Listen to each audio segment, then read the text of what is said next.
और अलग अलग ठिकानों पर जो हमले हो रहे हैं और सीसीटीवी तस्वीरें यहां पर सामने आई। आखिर कैसे दाहिया शहर में टारगेटेडली कैसे इस अटैक को किया गया, देखिए सब कुछ सामान्य था और अचानक से अटैक होता है और चारों तरफ जो सीसीटीवी तस्वीरें हैं उसमें परखच्चे उड़ते हुए बिल्डिंग के नजर आते हैं।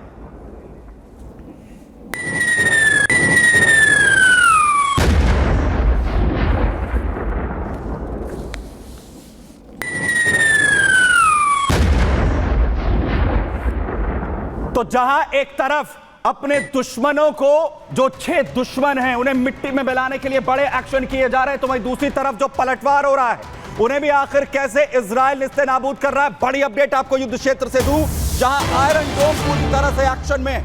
पलटवार अगर दुश्मनों की तरफ से हो रहा है तो जवाब यहां पर मिल रहा है। हुती का हमला आईडीएफ ने नाकाम यहां पर किया गया।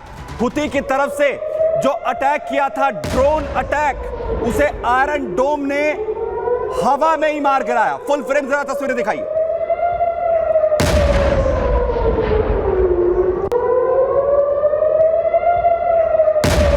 हुती विद्रोही लगातार पलटवार कर रहे हैं और दूसरी तरफ उन्हें कैसे हवा में ही आयरन डोम खत्म कर रहा है। इजराइल लगातार एक तरफ एक्शन में है, बड़ी कार्रवाई कर रहा है, हमास हो, हिजबुल्लाह हो, और दूसरी तरफ पलटवार हो रहा है तो उन्हें कैसे उड़ा रहा है।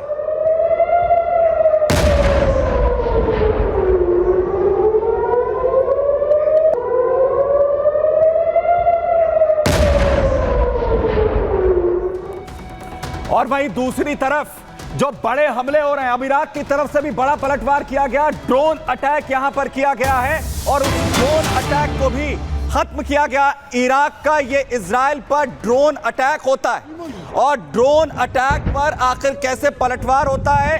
खतरनाक इराक की तरफ से ये ड्रोन हमला और आईडीएफ ने इसे हवा में ही ढेर कर दिया।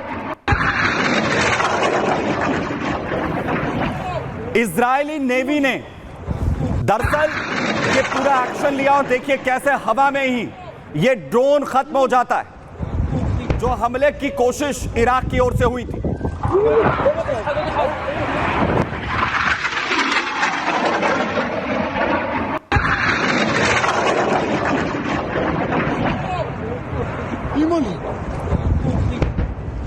इलियत शहर के पास दरअसल इराक के ड्रोन अटैक को कैसे ढेर किया गया है, उसकी ये एक्सक्लूसिव तस्वीर आप देख रहे हैं। जबरदस्त हमले जो 6 दुश्मन हैं वो एक के बाद एक यहां पर कर रहे हैं और दूसरी तरफ आप देखिए कैसे इन हमलों को लगातार किया जा रहा है। ये ड्रोन अटैक जब लॉन्च किया गया इराक की ओर से, जबरदस्त तरीके से एक के बाद एक ये ड्रोन अटैक इजराइल को टारगेट करते हुए किए गए।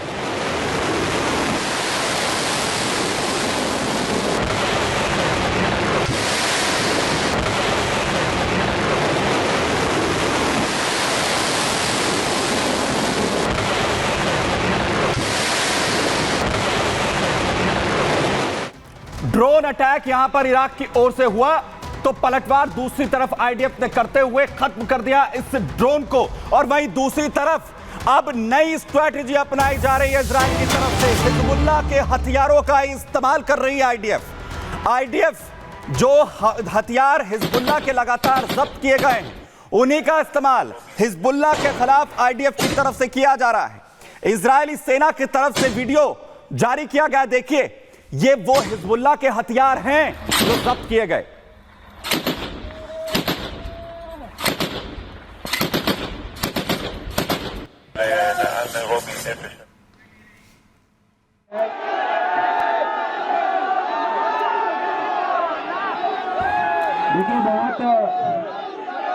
सेवा आयोग मामले को लेकर जिस तरीके से जो फैसला है वो वापस लिया गया है और स्थितियां अभी भी पूरी तरह से तनावपूर्ण। और ये बहुत बड़ा निर्णय आप सभी। बड़ी अपडेट, यूपी लोक सेवा आयोग मामले में परीक्षा विवाद पर सूत्रों के हवाले से बड़ी खबर।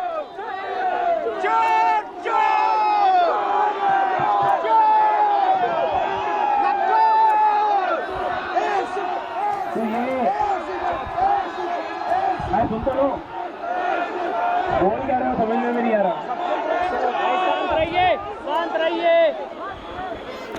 राघवेंद्र सहयोगी खबर पर ज्यादा जानकारी के साथ सीधा हमारे साथ यहां पर जुड़ रहे। राघवेंद्र, क्या सिचुएशन है, जरा बताइए। देखिए, सिचुएशन ये है कि जो उत्तर प्रदेश लोक सेवा आयोग है उसके गेट नंबर 2 पे भारी संख्या में छात्र जुटे हुए हैं। आज चौथा दिन है जब छात्र यहाँ भारी संख्या में है, लेकिन एक बड़ी खबर निकल के आई है। जो वनडे एग्जाम की जो मांग थी, एक मांग उनकी तुरंत मांग ली गई। मुख्यमंत्री योगी आदित्यनाथ ने हस्तक्षेप किया, आयोग के अध्यक्ष से बातचीत किया। बातचीत के बाद आज निर्णय लिया गया है कि अब इनका जो एग्जाम है वो एक दिन में होगा। साथ ही एक समिति का गठन किया गया है, वो समिति भी अपना पूरा रिपोर्ट देगी इस पूरे मामले पर कि आगे किस तरह का निर्णय जाए। लेकिन छात्रों के हाथ में बड़ी जीत है कि जो इनकी एक दिन में एग्जाम हो उसको मान लिया गया है। यहाँ पे बहुत सारे छात्र भी इकट्ठा हैं, इनसे जानेंगे कि वो उससे आप क्या कहें, कुछ बोलेंगे भाई साहब? क्या सर? बोला गया कि एक दिन में एग्जाम होगा सर अब हम सुनेंगे सर। बिल्कुल एक दिन पूर्व की भांति पेपर हो, ये छात्रों के हित में था, हमारी मांगे पूरी की गई। बस दुख की बात यह है कि देर से सुनी, लेकिन सुनी सरकार। हमें सरकार पे ही विश्वास था, इनके ऊपर नहीं था। अब मुख्यमंत्री महोदय को बहुत बहुत धन्यवाद छात्रों को की तरफ से। बस क्या कहें भाई? हम छात्रों की कहीं न कहीं से प्रयास हम लोग किए कैंसिल कराने के लिए, और नॉर्मलाइजेशन प्रक्रिया गलत थी, उसको सरकार भी मान लिया है। और मैं सभी साथियों को धन्यवाद देता हूं जो यहाँ लोग आकर आंदोलन में सफल बना। क्या कहें भाई? देर में दुरुस्त सही आए। आयोग के अध्यक्ष ने हमारी बात मानी, उनके लिए धन्यवाद। जी, इस पर पीसीएस के निर्णय को सही है, लेकिन आरोप के निर्णय को भी इनको देना चाहिए और एक डेट देनी चाहिए कब एग्जाम कराएंगे। समिति का भी गठन किया गया है, सारी रिपोर्ट देने। आप बताते बहुत चीजों का छलावा होता है, पता नहीं कितने अब आरोप का क्या होता है, पता लगा साल 2 साल टाल दे देते हैं। जो प्रतियोगी सिर्फ आरोप तैयारी कर रहा है उसके ऊपर क्या बीतेगी। पीसीएस के मान लीजिए रेगुलर वैकेंसीज आती हैं, तमाम प्रश्न अभी खड़े हो जाएंगे। ऐसा नहीं, बातें साफ होने का हो सकता है। हम बहुत खुश हैं आयोग के निर्णय से, हम इसका पूरा समर्थन करते हैं, पूरा साथ देते हैं आयोग का। और मैं योगी जी को बहुत बहुत धन्यवाद देता हूँ जो उन्होंने हमारी बात मानी। और मैं अपने उन सभी साथियों को धन्यवाद देता हूं जो हमारे साथ लगातार जुड़े रहते हैं। 3 दिन से आज सर देखिए, ये जो अभी हम लोग अपनी मांग को रख रहे थे यहाँ पर, और हमारी यही मांग थी कि सर परीक्षा एक दिन में एक शिफ्ट में कराई जाए। जब इतने बड़े मेले का आयोजन आप एक दिन में करवा सकते हैं तो क्या इतने 10 लाख छात्रों को एक दिन में आप मैनेज नहीं कर सकते हैं सर? बड़ा मेला हो सकता है, एग्जाम क्यों नहीं? बड़ी बात है। क्या कहें? मैं ये कहूँगा कि जो पीसीएस पे निर्णय लिया गया एक दिन कराने के लिए, ये सराहनीय कदम है, लेकिन अभी डेट नहीं पता है। लेकिन हम बच्चे तभी हटेंगे जब ऑफिशियली नोटिस आ जाएगी। जब तक आयोग लिखित नहीं बता देगा हम लोग इनके कहने के बहकावे पे नहीं आएंगे। ये कुछ भी हो सकता है, लिखित में चाहिए, चूंकि इनकी यकीन नहीं है कि आखिर फैसला पलट भी सकता है। जी सर, अभी जैसा कि आप देख रहे होंगे कमीशन पे अध्यक्ष महोदय, सचिव महोदय, जिलाधिकारी महोदय और कमिश्नर महोदय के बीच में हम लोगों से वार्ता हो रही है। उन्होंने ऐसा कह रहे हैं कि माननीय मुख्यमंत्री जी का दिशा निर्देश प्राप्त हुआ है इनको, और उनकी संस्तुति से जो है आयोग के अध्यक्ष ने हम लोगों के पक्ष में, छात्र जो अपनी मांग को लेकर अड़े थे उसके पक्ष में ये फैसला दे रहे हैं कि आपकी परीक्षा पूर्व की बात एक दिन में एक पाली में परीक्षा कराई जाएगी प्रॉपर पीसीएस की। और सहायक समीक्षाधिकारी की पेपर को टालते हुए अग्रिम मतलब जो महीने बचेंगे, मान लीजिए मेले हैं, परीक्षाएं हैं, उसके बाद अप्रैल महीने तक संभावित हो रही है। और वही साथ ये भी कह रहे हैं जो अभी कोई आधिकारिक मतलब ऑफिशियल नोटिस नहीं आई है। सर अभी जो नोटिस आया है पूर्व के भांति एक शिफ्ट में एग्जाम होगा। अभी तो पीसीएस के बारे में बताया गया है, लेकिन आरओ के बारे में कोई नोटिस नहीं, ना कोई आयोग से कोई सूचना आई है। गठित करने की बात कही गई है कि एक समिति गठित करने की बात कही, क्या वो समिति रिपोर्ट देगी? अब ये भीड़ को छांटने के लिए, ये लोग ऐसा कर रहे हैं कि आरोप नहीं बता रहे हैं, लेकिन पीसीएस के बारे में नोटिस जारी कर दिए हैं। लेकिन जब तक ये पीसीएस के बारे में नोटिस जारी नहीं करेंगे, लड़के यहाँ से जाने वाले नहीं हैं। क्या कहना भाई? सर पहले तो आप लोगों को भी धन्यवाद देना चाहते हैं कि आप लोग हम लोगों के साथ अनुवाद खड़े रहे यहाँ पर, और हम लोगों की जीत हुआ आप लोगों के सहयोग से। हम लोग ये चाहते हैं कि ये नोटिस जारी कर दिए हैं, अब ये अगला जारी जल्द से जल्द करें कि हम लोगों को एग्ज़ाम कब होगा। बहुत लंबा समय तक जो है यह एग्ज़ाम को डिले न करें, इससे भी मानसिक प्रताड़ना होता है। बहुत सारी बातें साफ नहीं हुई। जी सर, नहीं साफ हो गया कि एक दिन में एग्जाम होगा, लेकिन नोटिस जारी करे कि एग्जाम जो है कब होगा। हाँ, डेट वगैरह भी क्लियर होनी चाहिए। सर अभी डेट क्लियर ये लोग नहीं किए हैं, सिर्फ ये कहा गया है पीसीएस की जो परीक्षा है वो पूर्व की भांति कराई जाएगी पुनः, लेकिन आरओ के लिए क्योंकि उसमें संख्या बल ज़्यादा है, एक कमेटी बनाएंगे, उस पर चर्चा करेंगे।